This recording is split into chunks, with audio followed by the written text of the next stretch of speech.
بيحصل كتير قوي ان لما حد مننا بيتعرض لابتلاء او بيتعرض لمشكلة، بيخطر في باله اسئلة كتير قوي، حتى لو ما اتكلمش فيها بصوت عالي، ولكن ممكن تيجي في باله ولو حتى عن طريق التفكير، مجرد تفكير.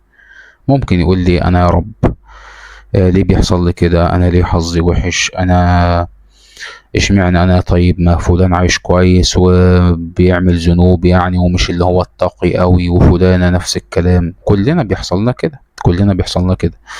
حتى لو انت ما اتكلمتش بالكلام ده بشكل فيه جهر او اعلان، ولكن ممكن على الاقل الاسئلة دي تيجي في بالك. وده طبيعي، انا مش بنكر على اللي بيعمل كده او اللي بيفكر بالطريقة دي، لان اي انسان بطبيعته، ربنا خلق الانسان بيحب الراحة، بيميل للراحة، بيحب دايما يشعر بالاستقرار وان حياته هتفضل مستقرة الى الابد. بيحب يحس ان الامور كلها تحت سيطرته. والاستقرار او حب الاستقرار دي طبيعة في الانسان، عشان كده ربنا جعل نعمة الخلود ونعمة الاستقرار في الجنة من النعم اللي انعم بها على عباده المؤمنين. ليه؟ لان نعمة الخلود او الاستقرار او الشعور بعدم حصول منغصات فيما هو قادم، دي نعمة كبيرة جدا للإنسان. يعني حتى في الدنيا اللي مليانة بلاوي دي، لو الإنسان مثلا حس إن هو أو حد وعده إن هيقعد شهر أو أسبوع مش هيحصل له أي مشاكل، هيبقى سعيد ومبسوط جدا جدا، ومع إنها دنيا، ومع إنه عارف إن هي فترة يعني تمبراري وفترة مؤقتة، او ان الالم اللي هيحصل له او البلاء هيبعد عنه مثلا مده معينه، ومع ذلك بيكون سعيد ومبسوط ومرتاح حتى لو لفتره محدوده. فطبيعي ان اي انسان يميل لكده. لكن والله لما الواحد تفكر، كان قاعد مع نفسه كده بصراحه، يعني تفكر في موضوع الابتلاء ده بنظره اعمق شويه، بنظره اعمق شويه، وبنظره فيها موضوعيه شويه، وبنظره فيها جانب ايجابي. ممكن تستغرب من الكلام ده، ولكن يمكن لما تسمع الكلام ده اخره تفهم انا قصدي ايه او عاوز ابلغك بايه. هتلاقي ان البلاء ده رغم ألمه وصعوبته ممكن يكون في بعض الايجابيات او جوانب ايجابية، خصوصا فيما يتعلق ببناء شخصية الانسان. مش معنى كلامي برضو ان انا بقول ان البلاء حاجة حلوة في حد ذاته، او ان الانسان مثلا ممنوع انه يحزن او ممنوع انه يتألم. لا، اي انسان من حقه زي ما ربنا خلقه ان هو يحزن، من حقه يتعب، من حقه يتأثر، ده طبيعي جدا. لكن الفكرة ان انت بعد ما بتعدي التجربة دي بفضل ربنا طبعا وبلطف ربنا، لا بشطارة ولا بقوة ولا بأي حاجة، انت ممكن تسأل نفسك انا اتعلمت ايه من اللي حصل؟ طيب التجربة دي هل غيرت فيها حاجة؟ طب غيرت فيها ايه؟ واتكلم مع نفسك بشكل موضوعي وبشكل عقلاني. ساعتها ممكن تكتشف ان انت خرجت من البلاء ده بحاجات يستحيل ان انت كنت هتتعلمها الا بالطريقة دي. يستحيل ان انت كنت اصلا هتعرف معناها او تدرك وجودها طول ما انت عايش في منطقة الراحة. يستحيل. طيب انا هضرب لك شوية امثلة يمكن يكون بعض الناس حستها او خاضتها او جربتها على الاقل. اول حاجة ممكن البلاء يعلمها للانسان، بغض النظر عن نوع البلاء ايه هو، سواء كان ابتلاء يعني لا قدر الله ربنا يشفي الجميع في الجسد او في المال او في اي شيء في الدنيا، او حتى في شعوره بالامن والامان. ممكن من اعظم الدروس اللي البلاء يعلمها لك انك ما تبقاش حريص على الدنيا زيادة عن اللزوم. بيحقر الدنيا في عينك جدا، لان احنا كلنا، وان لم يكن كلنا فاغلبنا، والاغلبية الساحقة من الناس بتتعامل مع الدنيا يعني كأنها لازم تفضل معانا على طول، او كأنه مخلد فيها، او هو بيتناسى فكرة الفناء، مش عايز ينغص على باله او على نفسه ان هيجي يوم وكل ده مش هيبقى موجود اصلا. كلنا بنتعامل مع الدنيا ان كل حاجة فيها لازم تفضل معانا، الفلوس لازم تفضل موجودة، الصحة لازم تفضل موجودة، الشغل لازم يفضل مستقر، العلاقات اللي بيننا وبين اي حد في حياتنا لازم تفضل زي ما هي، الناس اللي بتحبهم لازم يكونوا موجودين، الظروف اللي انت بتمر بيها لازم تفضل ماشية بالطريقة اللي احنا عاوزينها. لكن طبعا البلاء ده درس بيجي لك يقول لك لا، الموضوع ما بيمشيش كده، الدنيا مش مضمونة بالشكل ده. بيعرفك حقيقتها عاملة ازاي، بيعرفك ان كل حاجة مهما كانت ثابتة او على الاقل ثابتة في تفكيرك انت، فهي في لحظة ممكن تتغير. والامثلة كتير جدا. اي شيء انت ممكن تكون متعلق بيه ممكن يضيع منك في لحظة من غير مقدمات اصلا. ممكن تخسر فلوسك، ممكن تخسر شغلك، ممكن تخسر علاقاتك، ممكن تخسر فرصك، ممكن كل ظروف حياتك تتغير فجأة من غير اي مقدمات، من غير ما يكون في حتى اشارات او امور تمهيدية لان ده هيحصل. مش شرط خالص. انت هنا في اللحظات دي بتتعلم درس مهم جدا، ان الدنيا ما ينفعش تكون مصدر امانك الوحيد، وما ينفعش تكون مصدر امانك اصلا، ولا تحطها في مصادر الامان بالنسبه لك، لانها متقلبه زي الريشه كده اللي بتتقلب في الهواء، شويه يقلبها يمين، شويه يقلبها شمال، شويه يقلبها على وشها، شويه يقلبها على ظهرها. هي الدنيا كده، والله هي طبيعتها كده. لان لو امانك كله متعلق بالدنيا او بحاجه من الدنيا، انت هتفضل مهزوز طول عمرك، هتفضل عايش في قلق، هتفضل عايش في غم، هتفضل عايش في نكد وبلاء ودمار نفسي. لكن الانسان اللي بيقتنع، مش بس بيعرف، لا ده بيقتنع كمان ان الدنيا بطبيعتها متغيرة، ان الدنيا بطبيعتها متقلبة، ان الفقد والخسارة فيها ده جزء لا يتجزأ من طبيعة الدنيا، ان اللي عنده نعمة يشكر ربنا عليها لكن ما يتعلقش بيها ابدا، لدرجة ان هو هينهار وراها لو راحت. صدقني انت لو اقتنعت بالمفاهيم دي هتبقى اهدى، هتبقى اثبت. وانا مش بقولك اكره النعم، انا مش بقولك كده، ولا بقولك ما تحبش النعم، بالعكس استمتع بيها، استمتع باللي عندك وحاول تحافظ عليه واشكر ربنا عليه واسعى في حياتك. لكن في فرق واضح وكبير بين انك تحب حاجة وبين انك تتعلق بيها تعلق مرضي. مش شرط تكون علاقة، ممكن تكون عربية، ممكن يكون بيت، ممكن يكون فلوس، ممكن يكون رصيد في البنك. مش شرط خالص. ممكن تحب فلوسك لكن ما تبقاش عبد الفلوس. ممكن تحب بيتك لكن ما تعتبرش ان حياتك هي بيتك، او ان بيتك هو حياتك، عشان لو اضطريت تسيبه في يوم من الايام بمزاجك او غصب عنك. ممكن تحب شخص جدا لكن برضه خليك عارف ان البشر مش ملكك ولا قلوبهم ملكك، وان الحياة فيها فراق زي ما فيها اجتماع. البلاء احيانا بيخلي الانسان يستوعب الكلام ده عمليا، مش مجرد كلام نظري، مش مجرد كلام نظري. هتحس بالهدوء، الدنيا هتأدبك وهتعلمك تفضل هادي وساكت، مش استسلام ولكن إدراك لواقعها، مش خضوع ولكن فهم وفقه لطبيعة الدنيا. طول ما كل حاجة ماشية كويس ممكن تقول الدنيا مش مهمة، عادي يعني. انت طول ما انت مستقر في كل حاجة وكل حاجة ماشية على هواك هتفضل تقول الدنيا مش مهمة او هتدرك كده. لكن والله لما تفقد حاجة انت كنت متعلق بيها هتبدأ فعلا يعني تفهم يعني ايه ان انت ما تتعلقش بأي حاجة، او ان المفروض اي انسان ما يحطش قلبه كله في الدنيا. برضو من الدروس اللي عاوز اقولك عليها واللي الانسان ممكن يجربها ويدركها، يعلمك الصلابة النفسية. البلاء بيعلمك الصلابة النفسية. الانسان مش بيبقى قوي نفسيا يعني ان هو مثلا هيقرأ 10 كتب عن القوة زي ما بعض الناس بتحب تصدر الصورة دي، او مش هيبقى قوي لانه بيسمع محاضرة عن الصبر او عن الشجاعة. عمر ما ده هيعلمك حاجة. هتسمع وهتستمتع ماشي، لكن انت ما اتغيرتش، انت زي ما انت.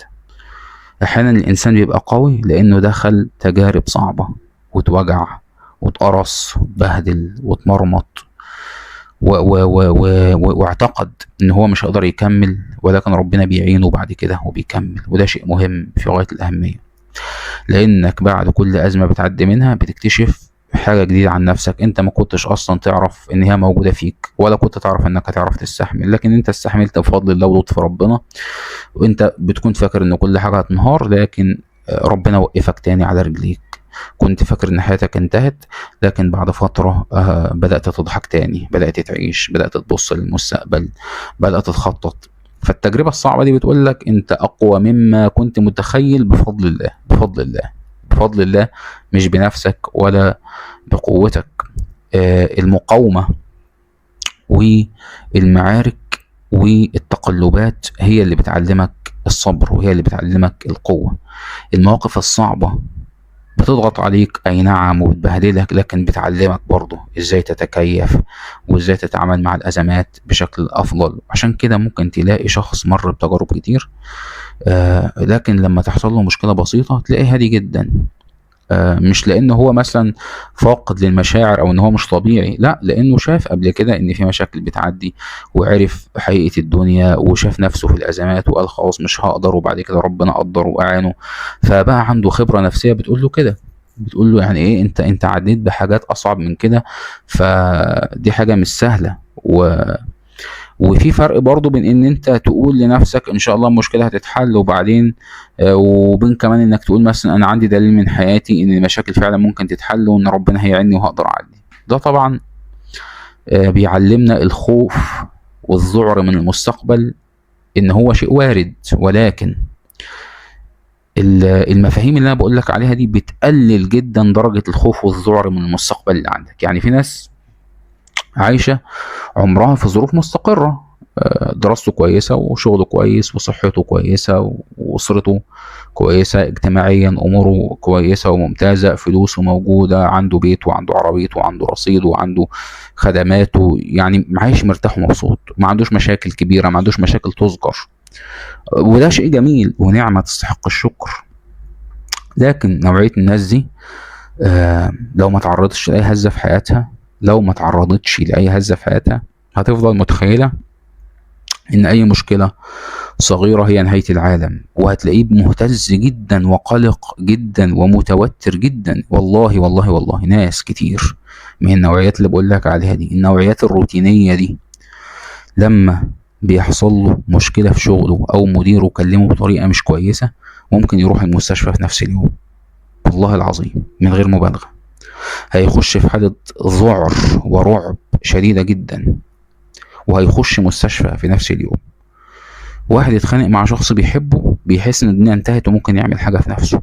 واحد خسر مبلغ بسيط بالنسبة لظروفه، يعني بيتعامل مع الامر ده كانه كارثه ولا يمكن تجاوزها. يعني واحد مثلا يملك 10 مليون جنيه، خسر 10,000 جنيه، والله ممكن يجرى له حاجه، حرفيا ممكن يتعب، ممكن يتنقل عنايه مركزه. انا مش ببالغ، والله ده بيحصل بجد يا اخوانا، والله ده بيحصل. ليه؟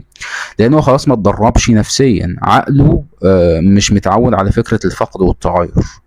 هو انا مرتبي بينزل يوم كذا، بجيب كل شهر كذا، الغدا في الساعة كذا، بنام الساعة كذا، زوجتي كويسة معايا، اولادي دايما متفوقين، الاسرة ممتازة، الحياة حلوة. الحياة مش كده، الحياة مش كده، ده جزء من الحياة، ولكن الحياة مش هي دي كل الحياة. الحياة مشاكلها ومساوئها وسلبياتها اكتر من ايجابياتها، ودي مش نظرة تشاؤمية اكتر من انها واقعية.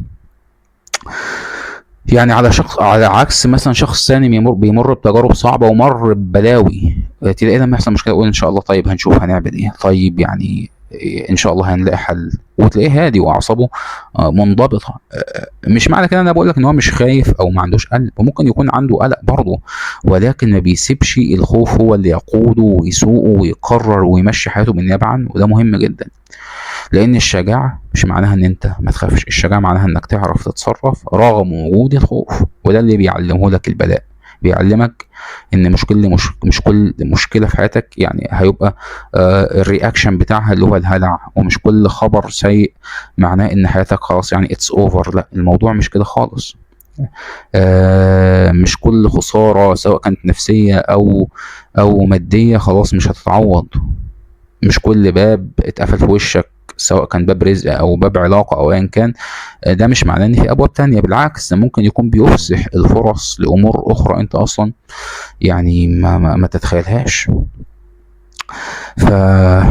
ف يعني الخبرة دي بتخليك هادي، بتخليك ازاي بتتفاهم مع ازمات الحياة، بتخليك تتعلم مرة الصبر، بتخليك مرة تتعلم انك ما تعتمدش على الناس في حاجة، بتخليك تعرف ان الفلوس بتروح وتيجي، بتخليك تعرف نعمة الصحة، ان الناس متغيرة، ان الخطط ممكن تفشل وانك تقدر تبدأ من جديد وممكن تبدأ من الصفر تاني. بتلاقي نفسك بعد كده من تراكم هذه الخبرات شخص مختلف، مش شخص ما بيتألمش او شخص قاسي او ما عندوش قلب، لا، لكن شخص ما بيتهزش بسهولة. فالبلاء برضو بيخليك برضو احيانا تاخد بالك من النعم اللي انت ما كنتش واخد بالك منها. قبل ما الانسان يتعب يعني ما بيحسش بقيمة النعمة ابدا، هو بيصحى سليم وأموره ممتازة. قبل ما بيمر بضائقة ما بيحسش بقيمة إن عنده دخل أو عنده فلوس يقدر يكسبها. قبل ما يمر بمشكلة ممكن يكون متعود على الاستقرار، أو لدرجة إن هو خلاص بقى شايف ان دي طبيعة الحياة وان ده حق مكتسب. لكن لما النعمة بيحصل فيها تقلب او اهتزاز بيبدأ يشوفها بوضوح، وده من اعظم الدروس، انك ما تستناش تفقد النعمة عشان تعرف قيمتها. يعني دلوقتي مثلا لو صحتك كويسة احمد ربنا ويعرف ان انت في نعمة. لو عندك بيت امن احمد ربنا. لو عندك شغل احمد ربنا. لو عندك نعمة النوم انك تنام من غير ألم دي نعمة. لو تقدر تمشي تشوف تسمع تتكلم تاكل تشرب تدخل الحمام تقعد مع اهلك دي كلها نعم. احنا بنتعامل معاها ان هي شيء عادي جدا، لكن هي مش عادية خالص. هي مش عادية خالص. وانا يعني في مواقف حضرتني دلوقتي، ولكن مش عايز اطول عليك زيادة عن اللازم. فال يعني الموضوع فعلا كبير يا اخوانا، والله الموضوع كبير، الموضوع كبير جدا. فعشان كده انت لازم تفهم طبيعة الدنيا دي، ولازم تفهم طبيعة الابتلاء، ولازم تفهم ازاي هتتعامل مع الدنيا، وازاي تتعامل مع البلاء لو حصل في حياتك. فعشان كده انا بقول لك يعني ايه لما تبص للجانب الايجابي من الابتلاء، وعاوز مثلا تلخص كل اللي احنا قلناه ده مثلا في جملة واحدة، انت ممكن تقول ان البلاء ما بيخليش الحياة سهلة، لكن ممكن يخليك انت اقوى، ويخليك انت اعمق فكرا واقل تعلقا بالفانيات والهالكات، وبتكون اكثر تقديرا وامتنانا وشكرا لما تملك، وبتكون اهدى امام تقلبات الحياة. فاحمد ربنا بجد على وجود النعم في وقت الرخاء ده، واستعن بربنا في وقت الشدة، وحاول في كل تجربة تمر بك انك ما تسألش نفسك ليه حصل لي كده، لان انت عمرك ما هتصل للحكمة الالهية اللي ربنا حطك فيها، او ان هو ليه قدر عليك انت الابتلاء ده. لكن اسأل نفسك انا المفروض اتعلم ايه من اللي حصل لي؟ انا المفروض يعني اتعامل ازاي مع الابتلاء؟ انا المفروض اتدارك ايه واعمل ايه؟ لان احيانا سؤالك لنفسك ووضوحك مع نفسك وموضوعيتك مع نفسك وعقلانيتك مع نفسك هو بداية خروجك من الألم بشخص جديد وإنسان جديد ومايند سيت، عقلية جديدة ونفسية جديدة، ويعني حياة جديدة وأسلوب جديد. فربنا يعني يرفع عنا وعنكم جميعا الابتلاء، ويعني يهيئ لنا من أمرنا رشدا، وبحبكم.